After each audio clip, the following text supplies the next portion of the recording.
Welcome to the How to Write a Book podcast, the show that helps you plan, write, and publish your book, even if you're a beginner or just feel like one.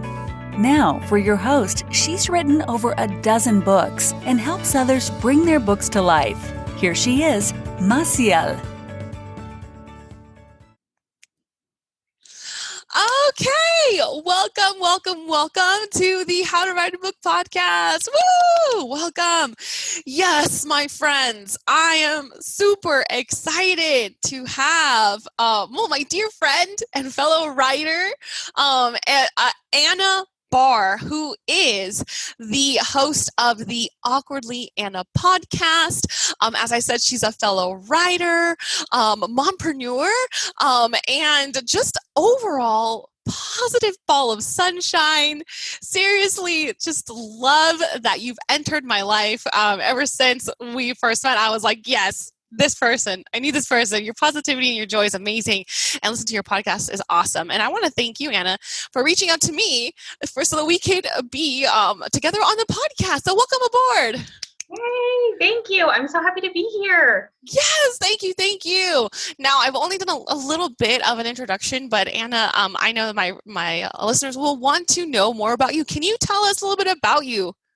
Yes. Okay. So like Maciel said, I'm Anna Barr and I live in the Midwest. So I live in Indiana. So a little bit different. And I am a wife and I have 3 kids. I'm a mom.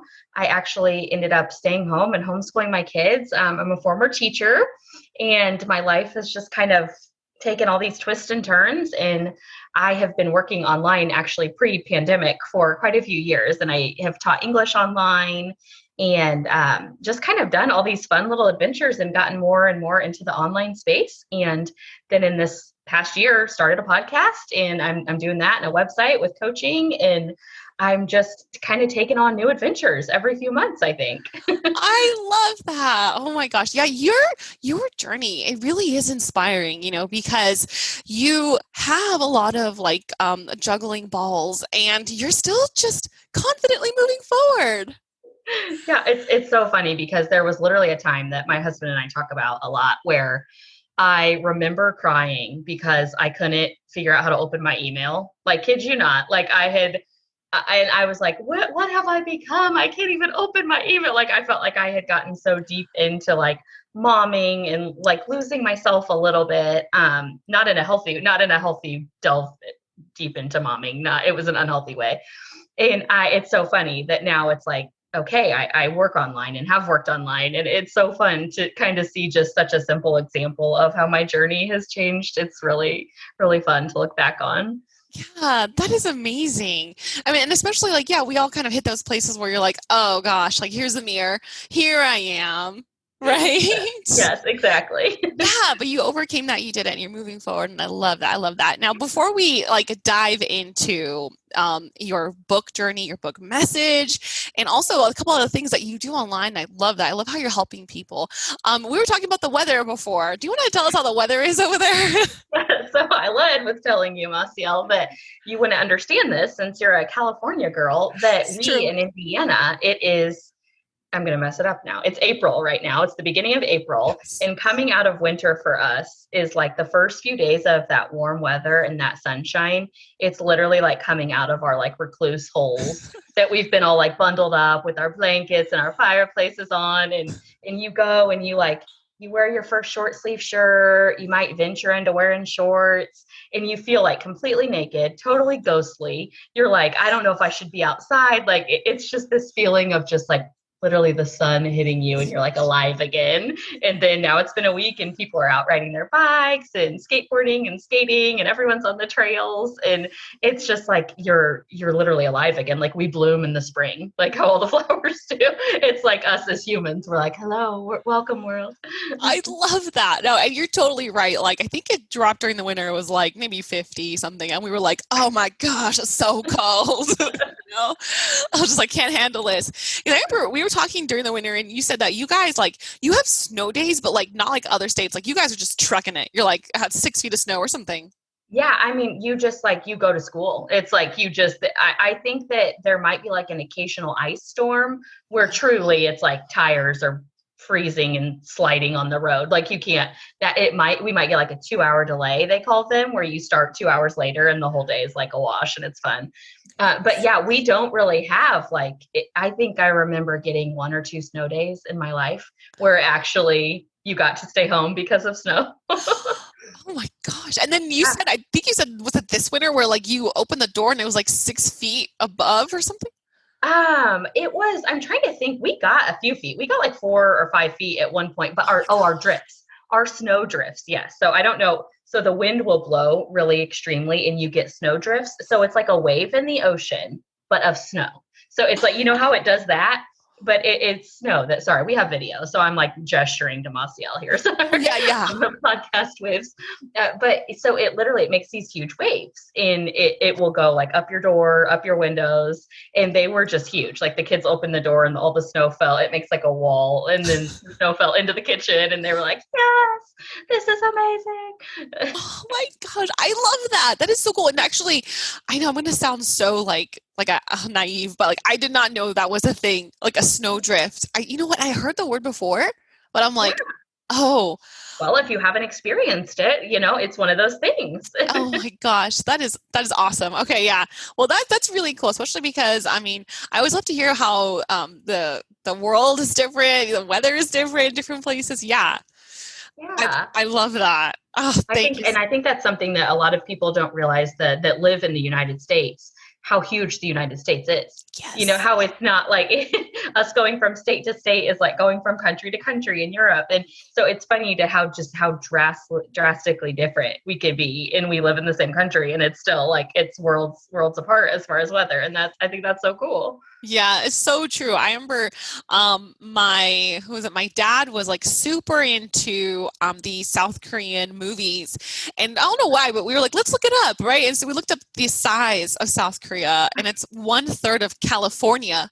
Yes, right. I was like, wow.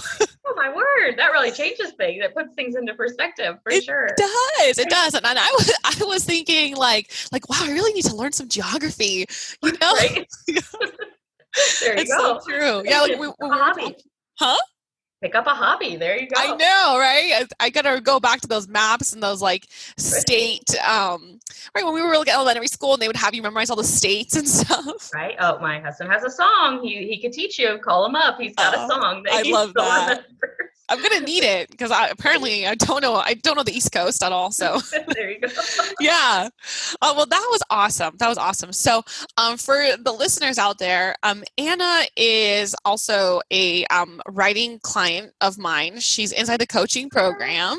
Yay! And you are the first children's book in the program. Yes. And it's been exciting and also just delightful to see your story. And I won't say too much about your story here because I'm going to encourage everyone to follow you so that when you publish your children's book, they will know that's going to be launching. But I just love the character that you had depicted. You've done a lot. You got some illustration work done. You've been writing the book. So before we jump all the way to the end, I want to ask you, first, let's go all the way to the beginning. And when did you start kind of dabbling in writing, or when was your first inspirations of writing, even back to childhood? Yeah, this is such a good question. So I, as a child, loved writing. I loved reading.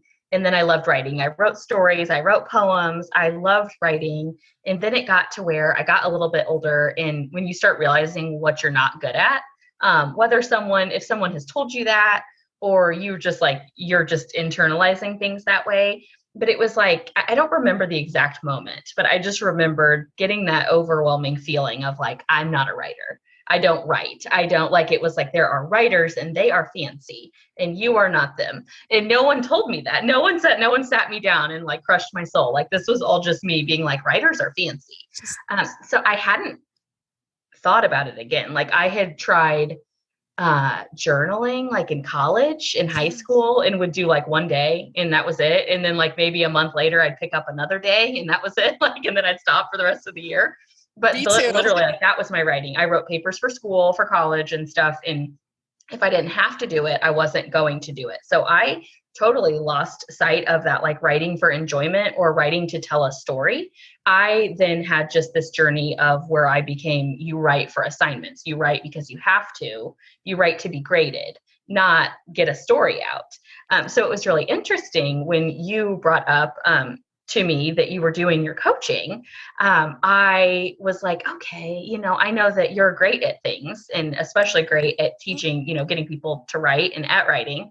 So I was like, okay, if I'm going to like talk to anyone about this, it's going to be Maciel. Like, so I was like, okay, we'll try this out. And it was so funny because on our first meeting, you were asking me, what if I'd ever considered writing or anything. I'm like, not since I was 8 years old. No, I haven't. But a lot of people had told me, you should write a book. So I thought when we first were meeting, like maybe I'd write a book. And then you asked me all these just great questions that led me then to a children's book. And I'm so happy you did, because I never would have considered that. It never would have crossed my mind to write a children's book. And it was so funny just in talking with you and you asking questions. And it's so funny now. I'm like, okay, I write now. I'm a writer. Yes, you absolutely are. And I love that. And sorry if I was distracting you. I was trying to say that with my hands. Okay. I love it. No, I love it. I remember I teach online. So we do a lot of talk. I teach English online. So we do a lot of talking with our hands. Okay. TBR. I love it. Excellent. I was going to add to your point that, sometimes nobody tells us directly that, it's not a writer, but sometimes just one thing after another. And then you get all of these, myths. And then next, there's a cake full of like, I'm not a writer. Yeah. You're like, it's just not for me. It's like, this is a closed box. This is not my realm. And it's so funny because it's crazy. I just wouldn't have thought about it if it weren't for you. Right. Oh, thank you. Well, first of all, thank you. All thanks to you, because I'm so glad to be part of your journey. Really. I'm excited for your book, and when it goes out there, I just reading your book, I'm like, I feel so much sunshine, and I know that there's going to be readers who are going to read. I'm like, oh, I feel the sunshine. So I'm really excited. Oh, that makes me feel really good. That's exactly. That's my whole. I kind of took what but I kind of took a story from childhood and feelings from childhood, just the happiness, the joy, the sunshine, and kind of just put a little story in my spin on what my mind thought of an event that happened in my life, and the joy that a child's mind feels and thinks when something normal is happening. So I am so glad to hear you say that it's sunshine. Yes, it really is. And then especially when I saw the first illustration work you did, or that you commissioned, that was like, wow, yeah, I feel it. I feel the sun peeking through there. Yeah. So, that's that. The message is going to be awesome. And you were talking about how at first you were like, well, maybe I'll write this kind of book. And then you decided about the children's book, right? Mm-hmm. So, what were the preconceptions before about children's book? And then now that you've kind of written the book, what has stood out to you during this journey? I feel like I just had that feeling of that there are children's book writers. Like there are people that they were born and someone was like, you will write children's books one day, like that. I just didn't know like you could write a children's book, as obvious and probably ignorant as that sounds. I didn't know. I know that a lot of times like celebrities and stuff that aren't writers at first will then write a children's book. So I thought, if you reach a certain level, then you can write a children's book. So it was, I'm trailing off here, but it just is one of those things that I didn't know that you could. So then once I did, it was like, oh, okay, you can do this. And it felt so good to get a story on words. Even the first time just running through it, when you had me just kind of brain dump, it was so fun to be like, I like telling stories and I tell stories to my kids and I've always told stories to my students. And it was so fun to get it on paper. It was so neat. Yeah, that's awesome. And especially, I remember our first session and when I was asking you these questions about like kind of fleshing it out. And yeah, when we were pinpointing the way and the places that you tell story, and I was like, yeah, you're a natural storyteller. And what's cool about that is exactly as you hit upon, sometimes we get buried with these messages and then we don't realize that we're all storytellers, to a degree. We're all telling stories all the time. It's how we communicate. And that's awesome. And especially because, you you were telling me, about how you were reading your kids, the stories, and we were kind of picking up off of that, and I love that. So how do you feel like that actually bridge over your role as a mother who reads to her kids? How did that kind of influence your work? Yes, I definitely just think, the books, the stories that I read to my kids, how much we, as a family, we read, as my dad read to me a ton as a kid. And it's fun to have just that happy memory associated with reading and associated with books.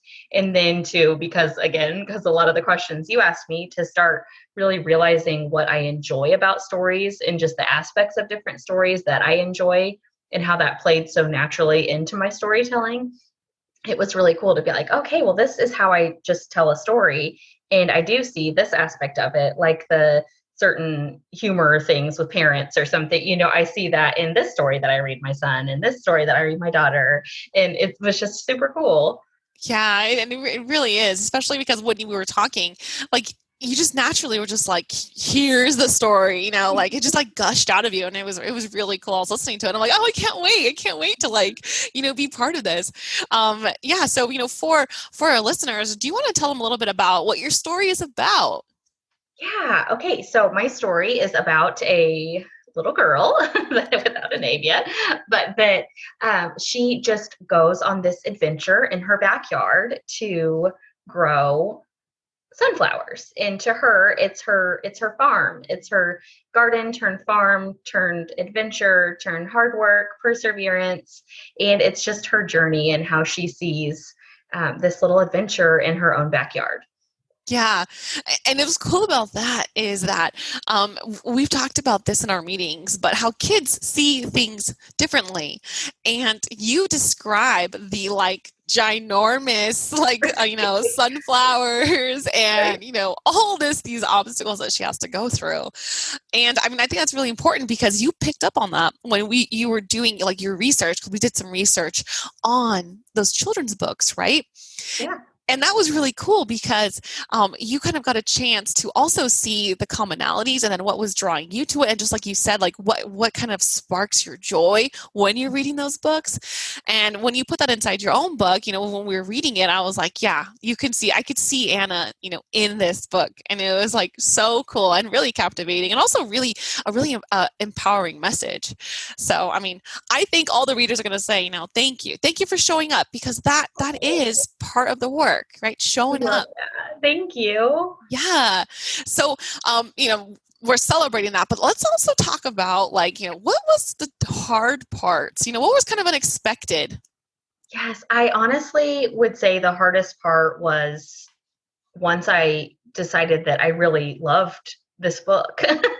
Because then I was like, oh, well, to make it happen, that's overwhelming. And the cost of illustration, that was one of the things that I was like, oh, okay. Well, if I really want to do this, I have to set some goals here. I really have to make this happen. But at the same time, that's so fun to kind of realize that kind of line in the sand on when you want it to be real versus just an idea. And I can't do that without you for sure. Without a writing coach, I'm not sure how someone does this, but it was the moment of okay, this is a lot for me. This is going to be hard. It's going to be a big challenge, but I can do it. Yeah. And you definitely have. Let's see, I don't remember what draft version are we on. I think we're on the third one. I want to say third. Yeah, I was going to say third. Yeah. And it's almost there. And it's cool because, you're showing up and you're and we had the conversation about the deadlines and when we're going to put it out there. And so, it's exciting though. It's exciting to see when you're all right, let's do this. So okay, let's do this. Okay, all right, here we go. Yes. And were there any was there any moment where you were writing and you felt just kind of pressed down, it wasn't working out for you? And how did you overcome that? Yeah, I definitely think that when I was trying to make it what it should be, not just right, that I felt weighed down and bogged down by okay, well, I wrote these 3 sentences that I really liked. I know I need to add this in and I should probably have this, and just that kind of comparing my in-process work to someone's finished work. and my new writer work to someone that's written 20 books work. Like, just that moment of needing to show myself grace and needing to just write, to be writing, not overthinking. I think it is to just be able to be present in exactly what you're doing. Like, I'm doing this initial brain dump, so that's what I'm writing, this brain dump. I'm not judging myself. I'm not grading myself on this. Like, it's literally just get the ideas out. But that is where I definitely at first felt the pressure of like, okay, I want what I'm brain dumping on this one page to be the final product. And that doesn't get your best work out, I don't think. Yeah. Yeah. And that was awesome. I remember when we were talking about that, we were talking about like, let's just tell me the story, Anna. Just go ahead and tell me the story. And what was cool because usually when I tell myself a story, it's very like jumbled. Like I'm like over here and over here and over here. And then when you were telling me the story, it was just so smooth. It was from here all the way down to the end. And I was like, wow, like that was so nice. And I think it really does play to like the message that you want to share, positivity and things that might be hard, but like, hey, you can do it, and I'm glad that you're like, hey, I'm going to face that page. Right. Yeah. Right. Exactly. Yeah. Cause it would have honestly been really easy to just be like, okay, I'm not going to do this. Why would I do this? This is dumb, like to just make excuses and give up. But it was so fun to just continue to persevere and go through it and work with you to be like, wait, I can do this. And I'm not only proving it to myself, but then I'm showing my kids like, hey, you can literally, my son, Elliot, that's 9, went and wrote a book after like his own little book on paper he made a cover with cardboard and stuff. He was like, see, I can write books. I'm writing books. And writing was honestly one of the things that we struggled the most with him was actual handwriting, like just writing anything down. It was an area that he didn't want to do. But he loves like Lord of the Rings and a lot of those just kind of classics. And he wanted to write his own kind of version. And he did it. And he did like a little first reading in our living room. And he literally did it because he was like, well, Mom, like you wrote a book, like you did this with Maciel, like I can write a book. Like, so it was so cool. My gosh. Okay. I didn't know that. I haven't told you that. And oh my gosh, like literally almost, that's super touching. Oh, I got real teary there. Oh, well, that is so sweet. Okay. It's going to take me just a second to go back. That is super awesome. I am so glad to hear that. And I love that, especially when a child might be struggling and then they find there is a superpower in there that they have. That's awesome. Oh gosh, Anna, you made my day. All right. We're good. We're done now. No, I'm just kidding. Okay. Well, that is amazing. And before we dive more into what are your plans for the book and then also some advice that you might have for writers, I want to talk also about your branding because you as now a children's writer, you have a positive sunshine message.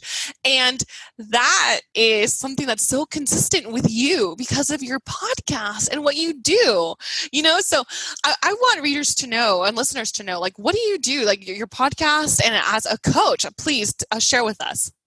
Yes. Okay. So I am kind of new to all of this, but I consider myself a professional encourager. In my podcast, even though it's Awkwardly Anna, it's not about identifying as I'm just this blob of awkwardness, but instead it's about just that there's something in everyone that for a while or for a season or for a big part of our life, we think holds us back or makes us weird or makes us an outcast, but then that ends up being the thing that once you embrace it and once you grow into that and flourish into that it's actually the thing that makes you either relatable or able to tell your story or able to do your work that you do or live your life at the level that you live it.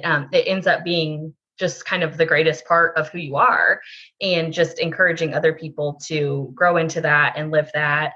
And I also have coaching, one-on-one coaching that I do for just if anyone has a dream that they have on their heart or a business they're trying to start or want to take a certain direction. It's almost like being a dream coach, not a sleeping dream, but a dream that you do in life, and just encouraging people in that way, because not everyone has someone in their life that encourages them, or not everyone has the type of encouragement they're looking for, just to be like, I need to just brain dump these ideas and bounce these ideas and tell you my concerns and have you just like listen, and then we'll get a game plan together, so just having someone to work with you to get a game plan for your dream, to crush it. So that's that's what I do. I love that. Yeah. And I mean, I listened to your podcast and wow, I mean, listening to you is like taking a bubble bath with like the candles and you're just like, I mean, it's so encouraging and it's so calming too. And the voice and the stories that you share, I mean, just relatable. I mean, they're honest, and it's also like, this is what I'm going through right now, but this is, how we're getting through it. And it's a beautiful podcast. And I really, really, I'm just like, I'm a fan. So it's awesome. Can I ask you so where did your coaching journey and the podcast journey, where did it all begin? I literally just felt it placed on my heart so much. I felt like God telling me, I don't know if you have faith listeners out there or not, but I just felt like God was like, you're starting a podcast. And I was like, no, I'm not. No. That's silly. So yeah. And I was just like, okay, one foot in front of the other. That's, this is what we'll do. And then it's one of those things where like when a dream is placed on your heart, how it just like, it's there. It's going to wake you up in the morning. It's going to be what you dream about. It's going to be what pops into your head. So I was like, I'm just going to try this and start. And I started at the beginning of the year and this year, and I'm just going to kind of see where it goes and what it leads to. And the same with coaching. I ended up having a few people that have had me just help them either start a little business or, accomplish a goal that they wanted to accomplish. And so many people, tell me like, people would pay for this coaching that you do. So I'm like, okay, I'll add that coaching on there and try this out. And it's all, it's fun because I'm growing in it all. I'm growing and learning not to compare myself and, to know that my type of coaching, my type of encouragement, is right for someone. There are people out there that need that kind, and people out there that it's not for. And I think it's been a cool start to a journey so far. Yeah. Oh, and you're so right. That's so funny because in the podcast and also in a book that I read about accountability, I talk about how sometimes, we all kind of fall into this, I would say, idea that we have to have that coach who's like, I'm going to kick your butt. Like, you need to get up. Yeah. And I was like, you know what? I mean, I went through that and it did not turn out pretty. Right? No. Yeah. No. And this was before we have the same encouraging coach, Trish Blackwell. Yes. I didn't know if we were allowed to mention her on here. Oh, I know. Yes, exactly. Yes. Our coach is life-changing and absolutely accountability changing, and most definitely. Yes. Yes. I mean, if my listeners are probably like, oh, she's mentioning her again. Like, I will probably never stop. I'm never gonna stop because I'm just like the changes inside and out. Pivotal. Yes. Yeah. And Trish is an actual confidence coach, as your listeners have probably heard. But yeah, I think that confidence that has come with being able to take risks and being able to be to listen, like if I feel that God has placed this on my heart, to actually listen to that and act on it, both comes from confidence that I wouldn't have had without Trisha's coaching. For sure. That wasn't there before. Yeah, I totally agree that the person that I was in the beginning is vastly different from who I am now. Before, when I was, I think, started with Trish, I don't know if I published a book at all. I think I was barely on my first one. So yeah. I didn't know that. That's crazy. Yes. I know, right? So, I mean, yes, everyone, trishblackwell.com, you want to check her out, but that's how we know each other because of our common foundation there. And yeah, totally. I love that. But exactly, going back to you, I mean, so I had a coach before Trish, and she just emotionally beat the crap out of me. I feel like this is not what I'm going for. No, thank you. Right? So that's why, I'm like, okay, listeners, it is more than okay to have someone like Anna, and someone who has your back and who's I'm here to support you and encourage you, because Anna, you are a powerful and soft voice, you're I'm encouraging you, and that's awesome. And I would like to know, so what kind of journeys have you been coaching? I'm so curious what you've been helping some people through.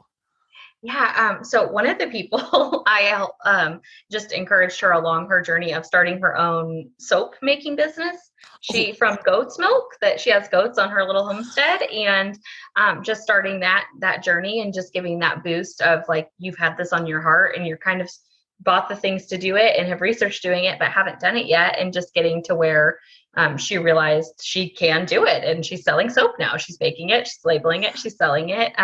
So that's just one example of, just that someone that is wildly capable and just needs that one person to kind of talk the ideas through and get a little plan together and get it rolling. Oh, that is awesome. I actually have bought a soap bar from Goats, but it was a long time ago, but I loved it. It was just like wow, just lathering for, I don't know, on video, I'm just like wiping my hands, I guess. But like, yeah. Remembering the perfection. I do. Like, I don't know why I haven't got any. Well, that is gorgeous. That is awesome. And especially because I think that a lot of people need that. What do you say as a dream coach? What do you think is the biggest thing that people kind of stumble on? A lot of times I think it's honestly just verbalizing it. A lot of times I think people want to say that they're holding themselves back or they don't believe they can, but sometimes it's not going to be real until you talk with someone about what it is, actually putting a name to it and not just writing it down, not just saying it in your head, but actually telling another person. Especially when it's someone that's maybe not like your sister or your mom, or your grandma, like when you're actually telling another person that could think it's dumb or could think it's not a good idea, but you're getting the boldness to just say it out loud. And I think that makes the world of difference, because then once you said it out loud, then, you can have the conversations and get a game plan together. And really, your dream once said out loud becomes just this whole different, beautiful beast of, it's happening. It's going to happen. Oh yeah. Oh my gosh. And I think you're so right. Like it's almost like admitting it to yourself, right? Exactly. Yes. That is awesome. I love that. Oh wow. So let's go ahead and I think dive into, we're going to go back to like kind of like the book process that you're going to be going into, and also a couple other questions. So I'm curious, now that you have been writing your book and you've been doing this like dream coach, business, what are your plans, for the two of them? Because I see them as they're united, because you're sharing hope, you're sharing encouragement, so what do you see ahead for Awkwardly Anna? Yeah, I definitely think that people are going to see me accomplishing my own dreams, like with the book. I know that for me, it's been a slower process maybe than others, and certain things have had to, be put on hold and start up again. But just knowing that like you can do it and you can keep with it and stick with it and see something to the finish line. I really do. Like you said, I do see that encouraging others, that like, I'm not just saying words at you, like I've lived this and I'm continuing to live this and continuing to try new things and accomplish new things. And I might fail. And a lot of times I do fail, and it's all a learning process and just not rolling over and dying when things are hard. I think that it's really, I think it forms my own life experiences, and this book writing journey especially forms how I can coach and how I can work with someone on understanding a journey and a process, in a not knowing where to start, but needing help to get going and needing help to finish. Like I think that I definitely see it going hand in hand and impacting my coaching in a positive way. Yeah. And especially because, as you said, you're going through it, right? Yeah, right. Yeah. That's like the hardest part. You're like, I'm going through it. Right. Yes. Oh my gosh. Yeah, that's great. I mean, especially because like, okay, I know we talked about this, and I don't know about your plans, but I was like, I could see a series, and I could totally see a series. Yes. And once you said that, I was like, it's like the thing, like it's popping into my head now. Like I have had different stories and different things, and I'm like, okay, all right, I gotta crush some goals here. And then I want this to happen. I do. I could totally see it. Yeah, I love that. Especially because when we first started, I did some research, and my quote unquote research is going to Barnes and Nobles, because I loved going. I love it. Right? I was like, any reason to go. And the different types of children's books, I mean, from like these delicate illustrations to these like really cute cartoons, it really can be a variety of different things. I saw all kinds of themes, all kinds of worlds, messages. It was really beautiful. And I was looking out at the books, and I could totally see Anna's book in here. It's going to be really cool. No, see, that makes me want to cry. Oh yeah. I was That's so fun. That was cool, right? Especially because we talked about what do you imagine holding in your hand, right? So I was holding them and I was like, this is exciting. Oh, I love that. That's so fun. It is crazy. And like you had said earlier, just getting that first illustration, I was like, oh my gosh, okay, I could see this. This could be a book. Like, because, when I try to draw, it's like, oh no, that's a horror story. That's not what I'm going for. That will alarm the children. So getting that like professional, that like, work done, I was like, oh my word. Okay. This could be a book that you hold while standing in Barnes & Noble. Yes. Yeah, I love that. I mean, it's been so powerful to see your journey as well, and to see like how excited you are, and how fun your message is. And so my next question would be, if you could talk to the Anna, before she started this process and the podcast, and just give her a message about your, maybe empowerment or something about her obstacles, what would you share? I think that, that's such a good question. Just to do it, just one foot in front of the other, do it. And that working with others is essential and so needed, and find your people, like your coaches and your people that you need. In my instance, it's a writing coach, but whatever resources you need, they're out there. And you're not meant to go through anything alone, and you're not meant to go through your goals alone and your dreams alone. So I think that would definitely be the thing, just to seek out assistance in community and help and professionals, and do it just every day. Just be like, I can, even if you have a hard day, like, know that quitting isn't an option. That like in the back of your mind, like if I had a hard day or if I had a down season, that like, I'm still going to write this book. This book will still be in someone's hands one day, like kind of visualizing just that finish line of what it looks like, and really committing to that being a finished work or an accomplished goal, or something like that. Yeah. Oh yes. That's just, man, yeah, you hit the nail on the head, literally. I was talking, with a client yesterday, and they were almost word for word, literally like going through those emotions. Yes. So I'm hopefully going to get this like wrapped up and published. I can send it to them. Be like, you need to listen to this. There you go. Yes. You're not alone. You're not alone. You're not alone. I love that. Yeah, you're not alone. Everybody's got, they've got an applause for you. They're ready to cheer you on, Yeah. Oh gosh, Anna, this has been super awesome. Now, before I forget, I believe that we're kind of slating your book for 2022. Is that correct? Yes, that was our last. Yeah, we'll revisit. But yeah, I think that's right. All right. Yeah. And everybody who's listening, do check out Anna. Anna, tell us, where can everybody find you, and the announcements, your coaching, everything?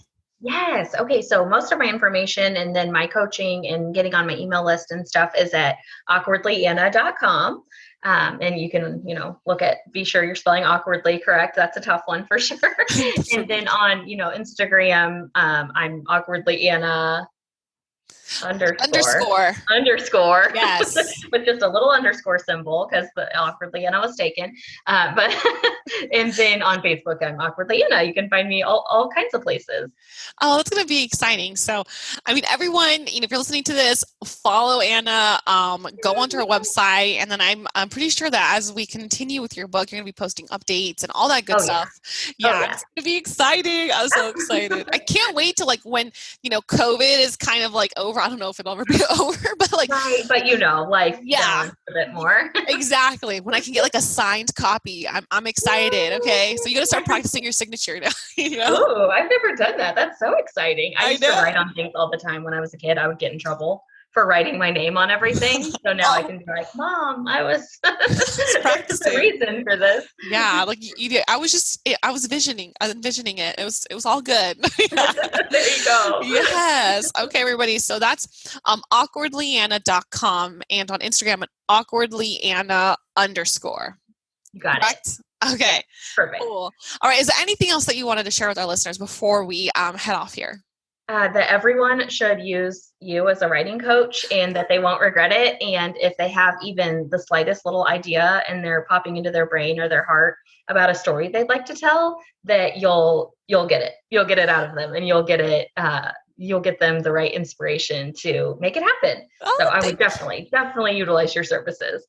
Thank you so much. That means a lot to me. And I'm very honored to be part of your process. It has been a beautiful one, and I'm excited for what's ahead.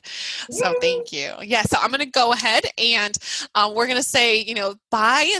Thank you. And Anna, we can't wait to have you back on here when you're going to have your book and be showing it up to everybody. So I love that idea. That makes me really happy. It's going to be amazing. You have it you can have the ones on the bookcase. You can have one on in front of you as well. There you go. I love it. It will be everywhere. I'll have a shirt made maybe. And oh my gosh. Yes. We're going to talk about it in our next meeting. Yes, I love it. Okay. Then thank you so much, Anna. And then we'll see you soon. Thank you for being on the show. Okay. Thank you, Marcial and listeners. Bye. Hey there, writer. Thank you for listening to the How to Write a Book podcast with your host, Marcial Valenzuela. If you like the show, we'd be happy if you left a review. For more information on writing and the writer's life, go to www.themaciel.com. That's www.themassiel.com. We'll see you on the other side.